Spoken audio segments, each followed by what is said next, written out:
Hello, everyone, and welcome to the SmartFinancial Third Quarter 2025 Earnings Release and Conference Call. My name is Ezra, and I will be your coordinator today. If you would like to ask a question, please press star followed by one on your telephone keypad. And if you change your mind, press star followed by two. We will be taking questions at the end of the presentation. I will now hand you over to Nate Stroll, Director of Investor Relations, to begin. Please go ahead. Thanks, Ezra. Good morning, everyone, and thank you for joining us for SmartFinancial's Third Quarter 2025 Earnings Conference Call. During today's call, we will reference the slides and press release that are available in the Investor Relations section on our website, smartbank.com. Billy Carroll, our President and Chief Executive Officer, will begin our call, followed by Ron Gorczynski, our Chief Financial Officer, who will provide some additional commentary. We will be available to answer your questions at the end of the call. Our comments include forward-looking statements. These statements are subject to risks and uncertainties, and the actual results could vary materially. We list the factors that might cause these results to differ materially in our press release and in our SEC filings, which are available on our website. We do not assume any obligation to update any forward-looking statements because of new information, early developments, or otherwise, except as may be required by law. During the call, we will reference non-GAAP financial measures related to the company's performance. You may see the reconciliation of these measures in the appendices of the earnings release and investor presentation filed on October 21st, 2025 with the SEC. And now, I'll turn it over to Billy Carroll to open our call. Billy? Thanks, Nate, and good morning, everyone. Great to be with you, and thank you for joining us today and for your interest in SMBK. I'll open our call today with some commentary, then hand it over to Ron to walk through the numbers in some greater detail. After our prepared comments, we'll open it up with Ron, Nate, Rhett, Miller, and myself available for Q&A. It's been a busy quarter for us, and we've had a number of very positive things happening with our company. The focus on execution that's going on right now is outstanding. Our team continues to have a keen focus on hitting targets we've set for this year in regard to revenue, returns, and prudent expense growth, and I remain very bullish on our outlook. So let me jump right into some of our highlights. First, and in my opinion, one of the most important metrics, we continue to increase the tangible book value of our company, moving up to $26 per share, including the impacts of AOCI, and $26.63, excluding that impact. That's growth of over 26% annualized quarter over quarter. For the quarter, we posted operating earnings of $14.5 million, or 86 cents per diluted share. This is our sixth consecutive quarter of positive operating leverage, and we hit our $50 million quarterly revenue target in Q3, which we had set for our team this year. We actually hit it a few months early, and I look forward to seeing that number continue to grow. We had outstanding growth on both sides of the balance sheet, posting 10% annualized growth in loans and 15% annualized growth in deposits. Our history of strong credit continues, with only 22 basis points in non-performing assets. I'm pleased to see these numbers continue at exceptionally low levels. Total operating revenue came in at $50.8 million as net interest income continued to expand, and non-interest income was solid again. And our operating non-interest expenses also came in on target at $32.6 million. Looking at the charts on page 4 and 5, you'll see very nice trends. We're building our return metrics and, most importantly, growing our total revenue, EPS, and, as I mentioned earlier, tangible book value. All those charts are great graphics to illustrate our execution. I'm looking forward to and expecting these trends to continue. So just a couple of additional high-level comments from me on growth. Our continued balance sheet expansion is a direct result of the focus of our sales teams. I've enjoyed watching this company transform into a very good organic grower. As we have hired well over the last several years, we've also built an outstanding foundational process that includes aggressively going after new client relationships, growing existing ones, along with a very diligent prospecting process. As I stated, we grew our loan book at a 10% annualized rate quarter over quarter, as sales momentum stays strong and balanced across all of our regions. Our average portfolio yield, including fees and accretion, was up to 6.14%, and our new loan production continues to come onto the books accretive to our total portfolio yield levels. Regarding deposits, again, deposits were up 15% annualized, or $179 million for the quarter, inclusive of reducing some of our brokered CD positions. It's important to recognize how we're building this bank with core relationships, as we have an intense focus on both sides of the balance sheet. We've made investments in our treasury management team over the last several quarters, and it's nice to see this line of business gain outstanding momentum. Our loan-to-deposit ratio is at 84%, which is actually down quarter over quarter, even with 10% loan growth. This strong position gives us continued flexibility to leverage a great balance sheet. Our pipelines continue to look good, and I'll discuss these a little bit more in my closing comments. But also, when you look at the highlight bullets in our earnings release, we've had a lot going on this quarter. All of it tied back to building the foundation of a bank that is on track to becoming one of the Southeast's strongest regional community banks. Everything accomplished this quarter is part of our focus on efficiency and growth. A well-executed sub-debt issuance, a sale with a subsequent minority reinvestment on our insurance platform, a repositioning trade with our bond portfolio that did not impact our book value as we leveraged the gain off the insurance deal, and continued contract evaluations and renegotiations, including our core data processing vendor, interchange payment rails, and some new tech-focused initiatives looking into 2026. So all in all, a very nice third quarter for our company. And I'm going to stop there, hand it over to Ron to let him dive into some greater detail. Ron? Thanks, Billy. Good morning, everyone. I'll start by highlighting some key deposit results. For the quarter, we had strong non-broker deposit growth of $283 million, representing more than 24% growth on an annualized basis.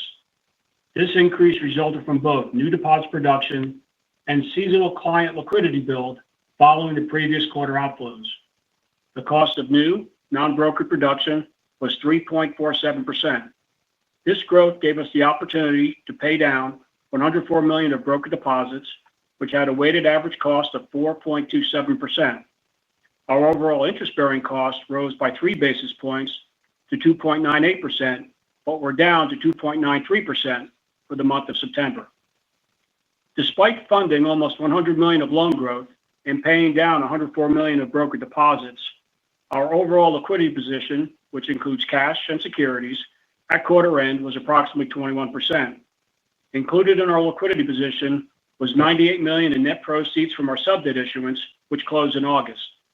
As we look ahead to Q4, we anticipate our liquidity position normalizing, as we already retired $40 million in our existing sub-debt on October 2nd, and we expect to pay down an additional $111 million in brokered deposits with a weighted average rate of 4.28% during the fourth quarter. As Billy had mentioned, we utilized the gain generated from the sale of our insurance operations to offset losses associated with selling $85 million of securities with a weighted average rate of 1.40%. The proceeds of the security sale were reinvested in securities yielding 4.95%, which will generate $2.6 million of additional annual interest income and increase our overall weighted average securities portfolio yield to 3.70%. During the quarter, our net interest margin experienced some temporary compression, declining 4 basis points to 3.25%, primarily as a result of timing differences between issuing new sub-debt prior to paying off our existing sub-debt and higher rates for new deposit production. However, the average rate of new loan production was 7.11%, which continues to push the yield on our overall portfolio higher.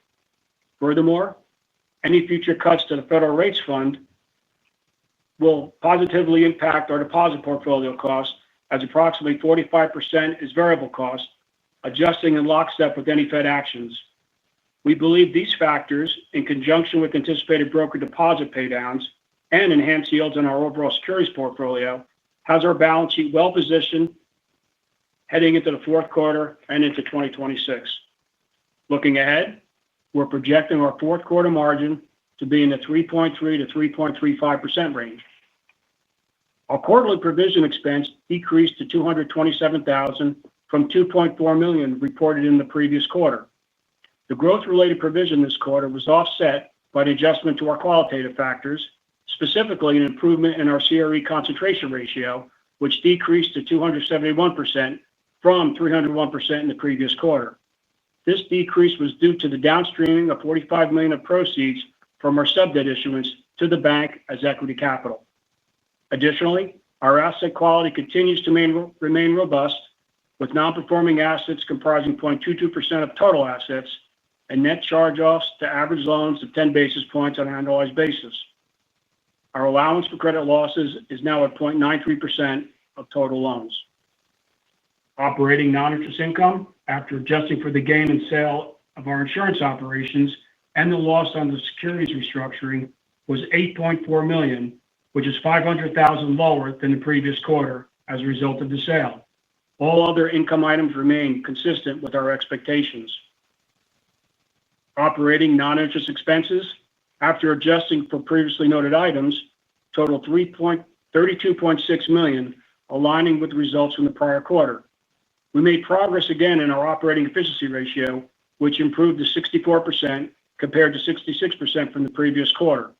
Our ongoing commitment to expense management has allowed us to maintain a level expense base over the past 4 quarters and continue to trend positively towards our long-term efficiency goals. For the fourth quarter, with insurance operations removed, non-interest income is projected to be approximately $7 million, and non-interest expense is expected to be in the range of $32.5 to $33 million.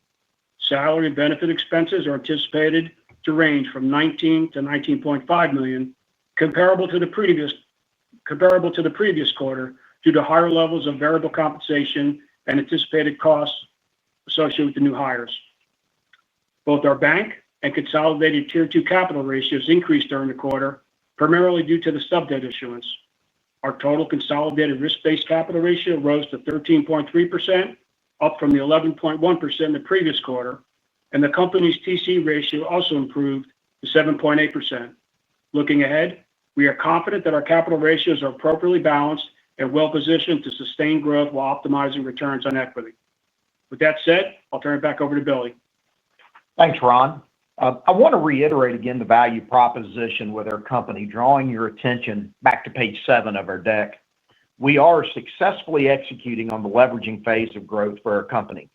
We hit our 1% and 12% ROE and ROE targets this quarter and have confidence that this will build from here as we gain even more operating leverage.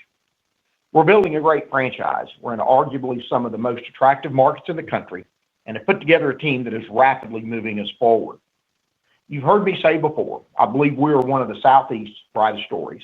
Outstanding markets, strong experienced bankers coupled with a great operational and support team, plus very nice complementary business lines.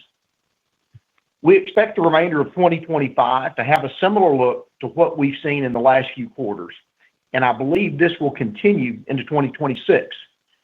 Our focus will be on doubling down on this current strategy, getting deeper into our markets and our business lines. As I mentioned, pipelines are good, and I think we can continue growing at this high single digits plus pace. On talent acquisition, this continues to be a focus as well. Recruiting is a process. We've added a number of great bankers this year and have several more in our pipelines. We made some outstanding additions in the third quarter, and I believe we are included with a very small handful of banks that have built a culture where outstanding regional bankers want to work. We will continue to look for these organic growth opportunities and will remain very focused on recruiting. One of the reasons for our successful execution on adding great people is our culture. Arguably, one of the biggest highlights for the quarter for us internally was our company being named to Fortune's list of best workplaces.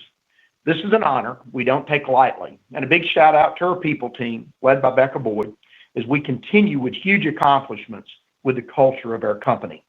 So to summarize, we're positioned well for our clients, our associates, and our shareholders. We are executing, growing revenue, EPS, and book value while staying prudent on expense growth. We remain optimistic around our margin as new production stays strong and as we see the tailwind coming with rate resets on our loan portfolio over the next couple of years.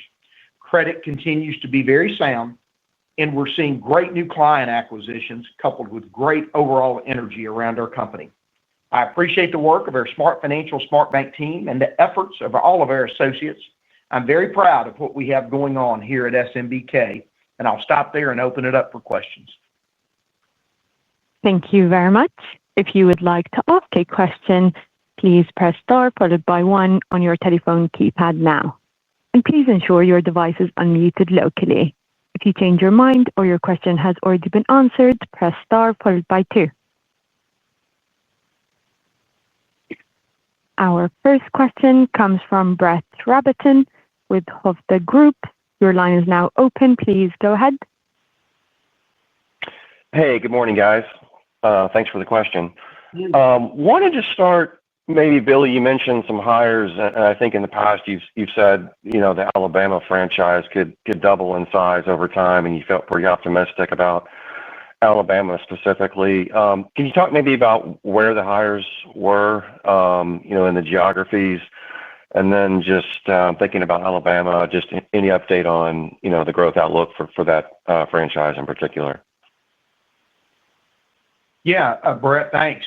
It has, as far as just geography, it's really been fairly evenly spread. I think last quarter, we talked about we had hired several, and then we had several in the pipeline. We continue to add those.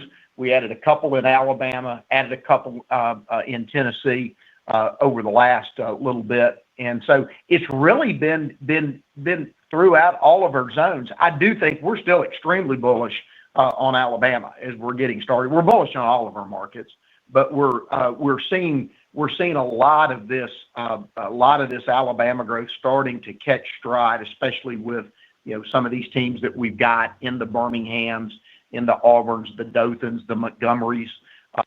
Those offices really are starting to generate some great momentum. Mobile too. I know Miller and I we've been on the road a lot the last several weeks, and so we've been in most all of those markets over the last little bit, and it's exciting. A lot of new folks coming on. We had a new ad in Panama City. Did have a new ad in Murfreesboro as well. So it's really been across the board, Brett. But we're continuing to focus not just on Alabama, really all of our zones. Had like I said, Florida as well. We're seeing some nice panhandle opportunities. And don't see that slowing down here. Yeah, it's just really been across the board. So again, and I made the comment in here, the momentum that we've got really everywhere in the company is just really good right now. Our culture's good. We're attracting some great bankers, and and our existing legacy teams are performing extremely well. So we're kind of hitting on most all cylinders. Still got work to do and gaps to close, but it's been really good. Okay, that's helpful. And then on the margin guidance for the fourth quarter, obviously a lot's going into that. Wanted to make sure I understood kind of the guidance relative to the liquidity that you added in 3Q. How much of that drains out? How should we think about maybe the average balance sheet size in the fourth quarter? And how that might impact NII. Yeah, Ron, you want to talk a little more on the margin detail? Yeah, a lot of our cash on the balance sheet today will be, more deployed. We did $40 million for the sub debt, another $100 million for brokered, and we expect to shrink some of the cash put into loans. So I don't think our asset size of our balance sheet is going to move anything materially. We're just going to use really the cash on hand to fund most of the production for Q4. Okay, that's helpful. And then if I could sneak in one last one, you mentioned, Billy, tech-focused initiatives in the next year. Does that increase productivity, like AI, so you can have bots doing work that maybe frees up FTEs, or any thoughts on how much that might add to an expense base? It really, what we've done, Brett, over the last little bit, as I said, we've really worked and had some very favorable outcomes with some new contract renegotiations on several different fronts across the company. But some of the stuff that we're doing in tech, I think, is allowing us to get some expense reduction so we can reinvest. Obviously, Ron will continue to give our quarterly non-interest expense guidance moving forward. I don't see it having a really meaningful impact from an increase standpoint. Even these new initiatives, I think we've got those kind of built into kind of where we think run rates are today. But we've got some great platform enhancements. We're looking at AI. We've started using bots. I think we will continue to do more of that. We're looking at some new things on the digital front as well from a consumer-facing digital piece.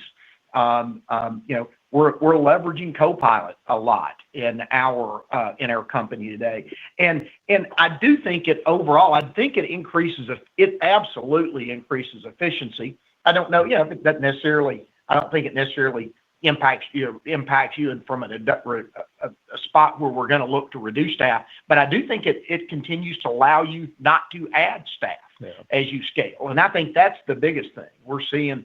A lot of tools that we're starting to use. I know we've got great support stuff going on. Our risk platform tools are very helpful. We're spending a lot of time, evaluating risk, evaluating fraud in our company.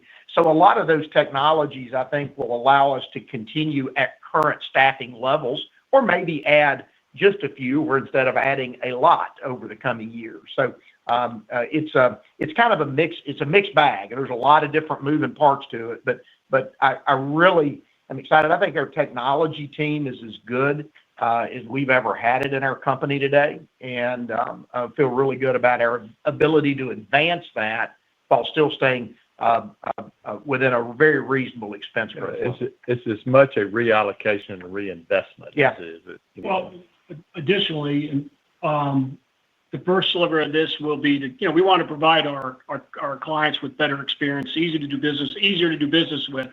So that's really our first focus when we're going down this path. Okay. That's all really helpful. Thanks so much, guys. Thanks, Brett. Our next question comes from Russell Gunther with Stephens. Your line is now open. Please go ahead. Hey, good morning, guys. I wanted to begin with just a follow-up on the expense conversation. So 6 consecutive quarters of positive operating leverage. You've talked about continuing to hire bankers as the opportunity arises. We just touched on the expense initiative, the tech initiatives. So how are you thinking about that streak of positive operating leverage going forward? Is that something we should expect to see over the course of 2026 alongside this franchise investment? Yeah, I'll start, and then Ron, maybe you can add some additional color as well. Yeah, Russell, I think so. I mean, when you look at where the company's positioned today, we're really bullish on our ability to continue to grow that revenue line. Again, the production that we're seeing happen throughout all of our markets, the repricing that we've got going on, we're going to continue to get that revenue lift.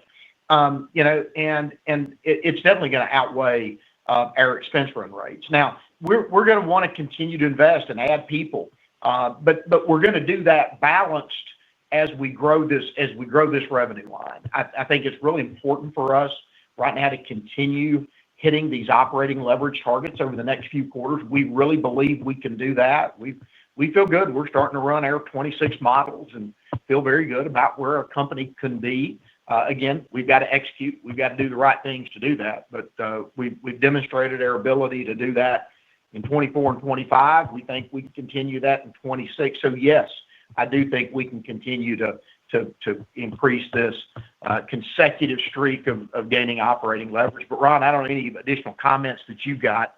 Yeah, no, exactly right, Billy. We're probably, again, we're not going into 26 guidance, but we're probably, keeping our band tight. We've been focused on containment for the prior 4 or 5 quarters.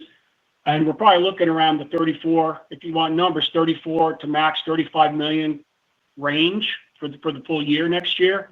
So yes, we will be focused on containing it with our growth. That's great color, guys. I appreciate it. And then just switching gears to the margin, appreciate the sort of level set for 4Q25, given the moving pieces in 3Q. You give great detail in the deck around the average earning asset repricing schedule. And in the past, you've talked about how that would translate to about 2 to 3 basis points of margin expansion quarterly. Is that still sort of the range you're thinking about as we move beyond 4Q, or have some of the actions taken this quarter changed that in any way? No, actually, the prior quarters was 2 to 3 basis points. We're pretty bullish in our margin expansion going into 2026.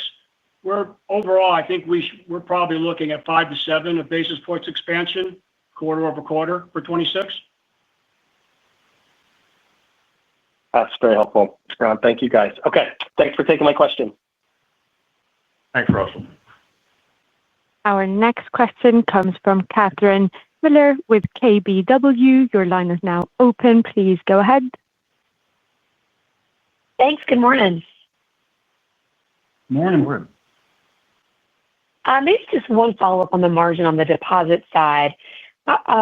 With growth improving as much as it has into next year, how do you think the deposit beta could be on the next 100 basis points of cuts versus what we've seen on the past 100 basis points of cuts? Just given, I think we'll see better growth rates coming, in the next course of the year. Yeah, I think for the variable, we intend to, as best we can, is to really follow dollar or basis point for basis point. So we're still targeting 45%. I know we're probably in the 30s right now, but we want to target that 40% range beta. Okay. And from the past 25 basis cut, I know it's early, but have you already seen the ability to do that? Yes, we have. Yeah, we've been trying to step down, Catherine, a little bit as we work.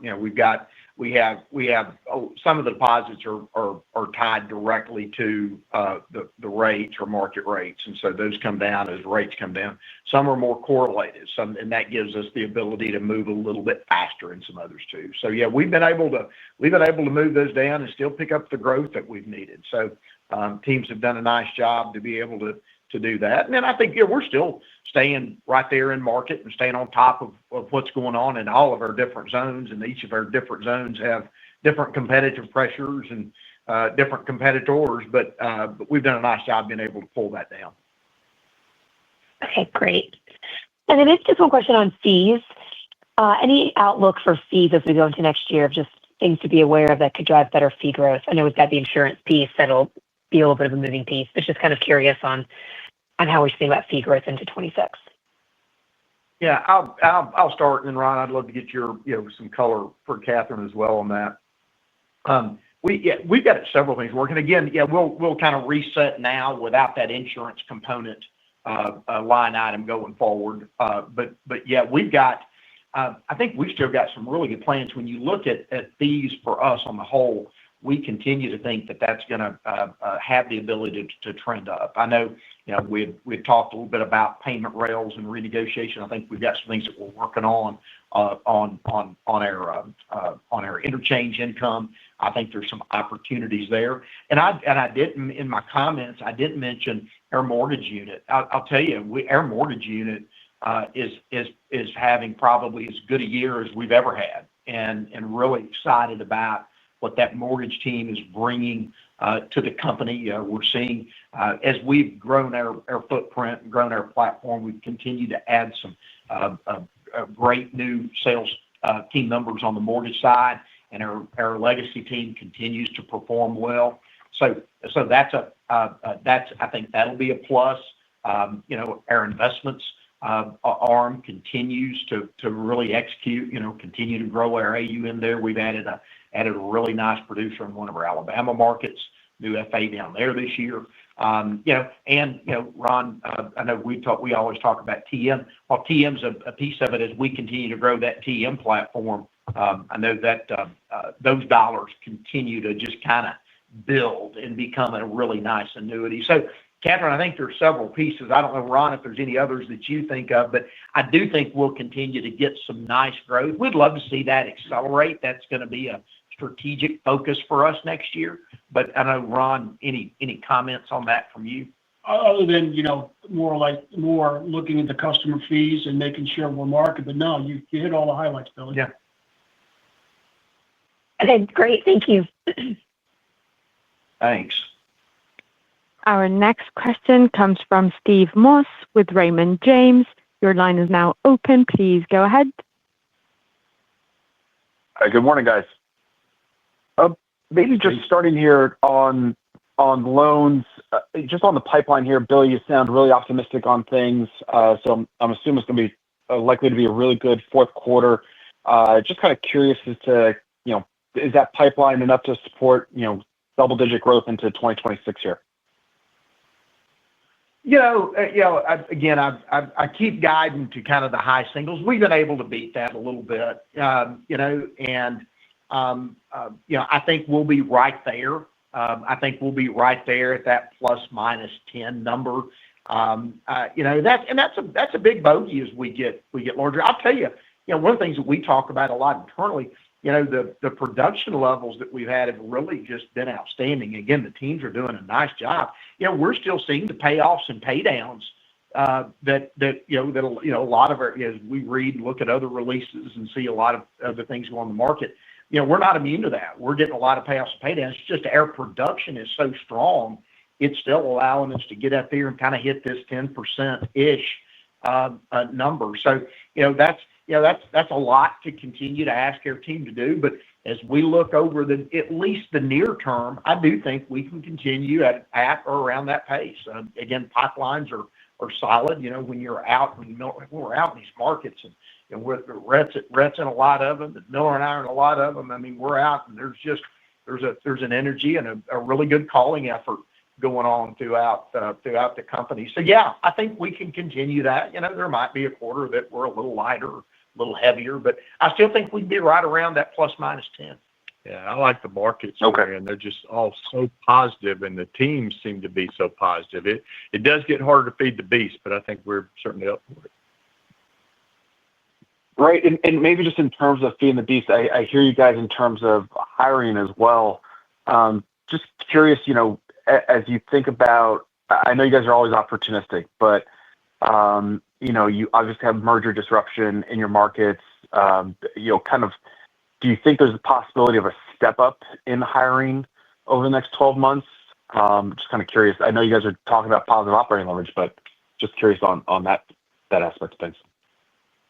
I'll tell you. See, we're very selective as we go through this hiring process. I don't necessarily think it's going to pick up dramatically, and I think a couple of reasons. I think that the disruption that we see in the market.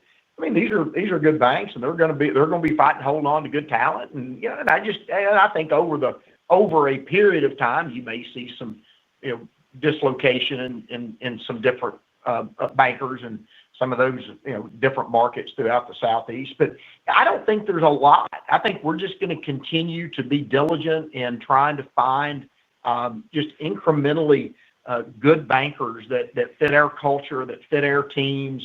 And I think we're probably going to be, I would imagine, looking into 26, kind of keeping the same type pace that we saw in 25, which will just be add great talent when we can find it. Like I said, I think we probably are in the process. I think we've added, Nate, I think we've stuck there. We're probably maybe 12 to 15 net for, kind of what we've done, in the pipeline or on that we've added this year. I think we'll continue to do that. And I think, Steve, for us, it's just going to be just continuing to be diligent. Again, find the right types of bankers that fit the types of deals that we want to look at. Yeah, Billy talks often about ABR, always be recruiting.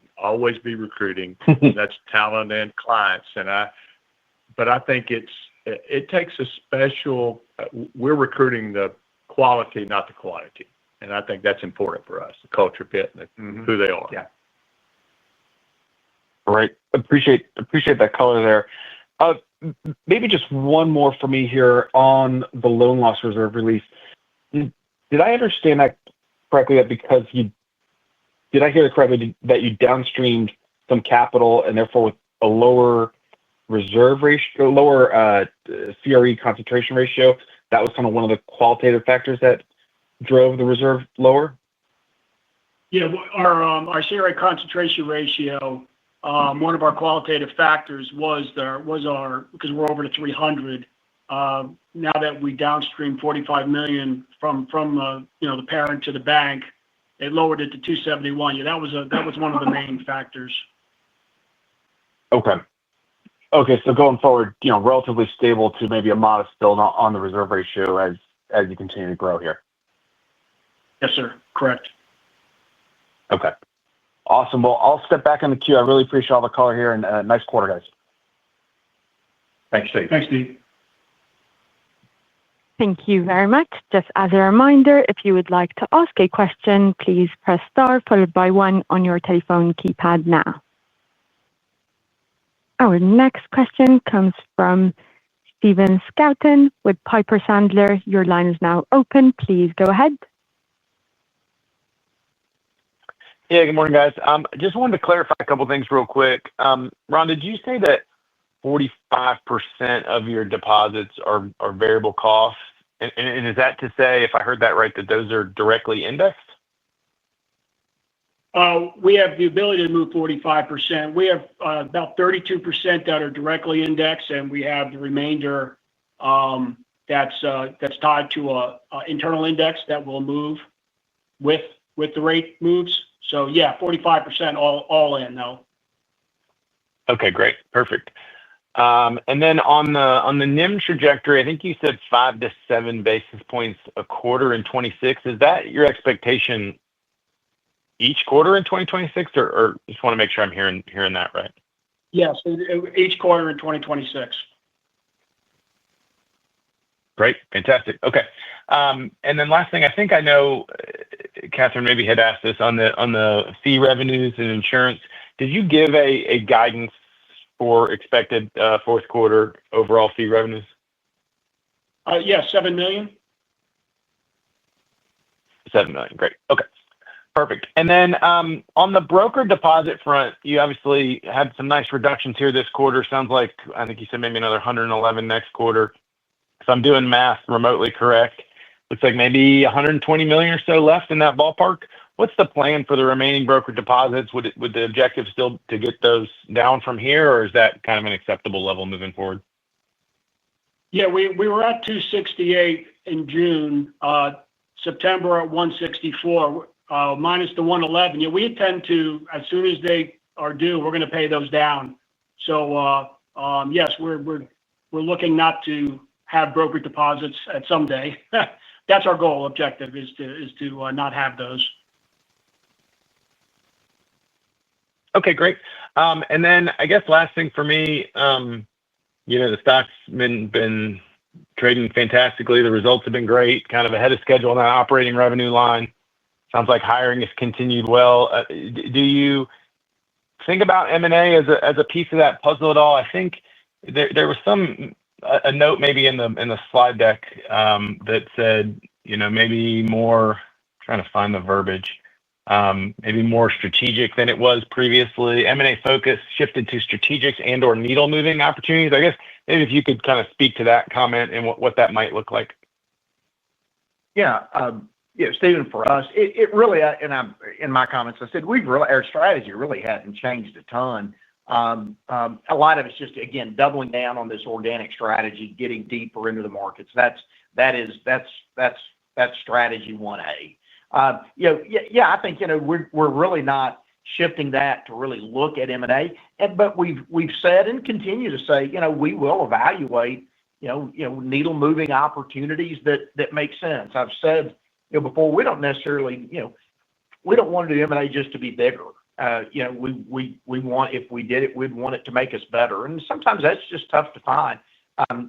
If we find that unicorn, we find the right piece that fits us, and we would evaluate. But really, I mean, I say that because you never know what could come down the road. But man, our strategy is really focused on continuing just to lever this balance sheet and grow as we've done the last couple of years the way we've done it. That's the primary focus. Yeah, you can't ever say you're not going to look. I think we are open to look. But Billy talks often about now, organic is 1A and M&A would be 1B. M&A might be 1C, but we're continuing to look.